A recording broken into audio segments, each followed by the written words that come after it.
Green Park Coaching Center, All India First Rank, 720 out of 720. Number of students joined MBBS in 2024, 1951. Green Park Coaching Center. திராவிட முன்னேற்றக் கழகத்தின் சார்பில் மாநிலங்களவைக்கு 4 வேட்பாளர்களை தேர்வு செய்திருப்பது மகிழ்ச்சி அளிக்கிறது. அதில் மக்கள் நீதி மய்யம் தலைவர் உலகநாயகன் கமல்ஹாசன் அவர்களுக்கு இந்த வாய்ப்பை வழங்கியிருப்பது மகிழ்ச்சி அளிக்கிறது. அவருக்கும் திராவிட முன்னேற்றக் கழகத்தின் சார்பில் வேட்பாளர்களாக அறிவிக்கப்பட்டுள்ள வழக்குரைஞர் தற்போதைய மாநிலங்களவை உறுப்பினர் பி. வில்சன் அவர்களுக்கும், அதேபோல் சேலம் மாவட்டத்தைச் சார்ந்த எஸ்ஆர் சிவலிங்கம் அவர்களுக்கும், கவிஞர் சல்மா அவர்களுக்கும் விடுதலை சிறுத்தைகள் கட்சியின் சார்பில் எமது வாழ்த்துக்களை தெரிவித்துக் கொள்கிறோம். அண்ணா பல்கலைக்கழகத்தில் நடந்த பாலியல் குற்ற செயல் தொடர்பாக கைது செய்யப்பட்டவர் குற்றவாளி என்று உறுதிப்படுத்தப்பட்டிருப்பது ஆறுதல் அளிக்கிறது. அவருக்கு என்ன தண்டனை என்பது பின்னர் அறிவிக்கப்படும் என்று சொல்லப்பட்டிருக்கிறது. இதனை வரவேற்கிறேன். தீர்ப்பு வந்த பிறகு அதை பற்றி நாம் கருத்து சொல்ல முடியும்.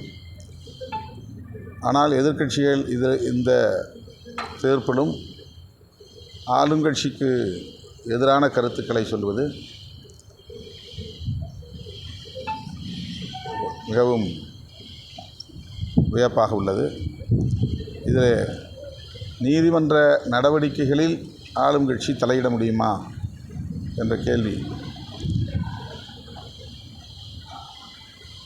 இந்திய அளவில் பல வழக்குகளில் இதுபோன்ற விமர்சனங்கள் எழுந்துள்ளன.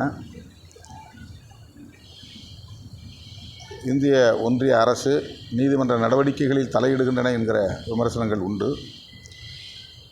ஆனால் இந்த வழக்கில் தமிழ்நாடு அரசு அல்லது திமுக அரசு தலையிட்டு இருக்கிறது என்ற விமர்சனத்தை ஏற்க இயலவில்லை. மிக நேர்மையாக இந்த விசாரணை நடந்திருக்கிறது என்று நான் நம்புகிறேன். தீர்ப்பு வரும்போது நமக்கு அதில் உண்மை புலப்படும். சார், இதில் யார் அந்த சார் அப்படிங்கிறது இன்னும் தெரியல. அது மாதிரி இந்த தீர்ப்பு எப்படி ஏற்றுக்க முடியும்னு சொல்லி அது புலனாய்வில் தெரிய வேண்டிய விஷயம். நீதிமன்றத்தில் எது ஆதாரமாக காட்டப்படுகிறதோ, எது சாட்சியங்களாக எவை சாட்சியங்களாக முன்னிறுத்தப்படுகின்றனவோ அவற்றை வைத்து தீர்ப்பு வழங்கப்படும். குற்றவாளிகள் யார் யாரை சேர்ப்பது என்பதெல்லாம் புலனாய்வு தொடர்பான விவரங்கள். அதில் நீதிபதிக்கு அந்த ரோலும் கிடையாது. அதுதான் அது புலனாய்வில் அதில் தீர்ப்பை வச்சு நம்ம ஒன்றும் சொல்ல முடியாது. புலனாய்வில் இருக்கிற குற்றச்சாட்டுனா நீங்கள் அதை வழக்க போடுங்க, தனியாக கூட வழக்கு போடலாம். இந்த தீர்ப்பில் இந்த வழக்கில் உண்மையான குற்றவாளிகள் இணைக்கப்படலை, இந்த புலன் விசாரணை வேறு புலன் விசாரணை வேண்டும், ஒரு ஸ்பெஷல் இன்வெஸ்டிகேஷன் டீம் வேணும், அல்லது சிபிஐ விசாரணை வேணும், இந்த புலன் விசாரணையில் எங்களுக்கு நம்பிக்கை இல்லை, இந்த தீர்ப்பிலும் நம்பிக்கை இல்லை அப்படின்னு போகலாம். இப்போ தீர்ப்பு வழங்கப்பட்ட பிறகு நீங்கள் மேல்முறையீட்டுக்கு தான் போக முடியும். அந்த புலன் விசாரணையை எதிர்த்து போக முடியுமான்னு எனக்கு தெரியல. தமிழ் மொழியிலிருந்து தான் கன்னட மொழி பிறந்ததுன்னு சொல்லி நடிகர் கமல் சொல்லியிருக்காரு. தற்போது பல்வேறு சர்ச்சைகள் எழுப்பியிருக்கு.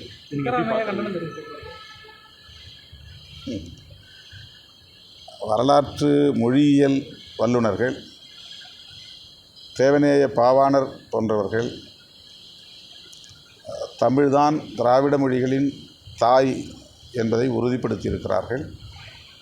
பல மொழியியல் அறிஞர்கள் அதை பல்வேறு தளங்களில் பதிவு செய்துள்ளனர். இன்றைக்கு கன்னடம் மலையாளம் பேசக்கூடிய மக்கள் அந்த உண்மையை ஏற்க தயங்கலாம். ஆனால் வரலாறு தான், உண்மைதான். அதை எவரும் மறுக்க முடியாது. கால்டுவெல் அவர்களின் திராவிட மொழிகள் ஒப்பிலக்கணத்திலும் அந்த உண்மை சொல்லப்பட்டிருக்கிறது. ஆகவே தமிழிலிருந்து பிற மொழிகள் சமஸ்கிருத கலப்பால் உருவாகி இருக்கின்றன என்பது ஏற்றுக்கொள்ளப்பட்ட உறுதிப்படுத்தப்பட்ட ஒரு வரலாற்று உண்மையாகும். Green Park Coaching Center, All India First Rank, 720 out of 720. Number of students joined MBBS in 2024, 1951. Green Park Coaching Center.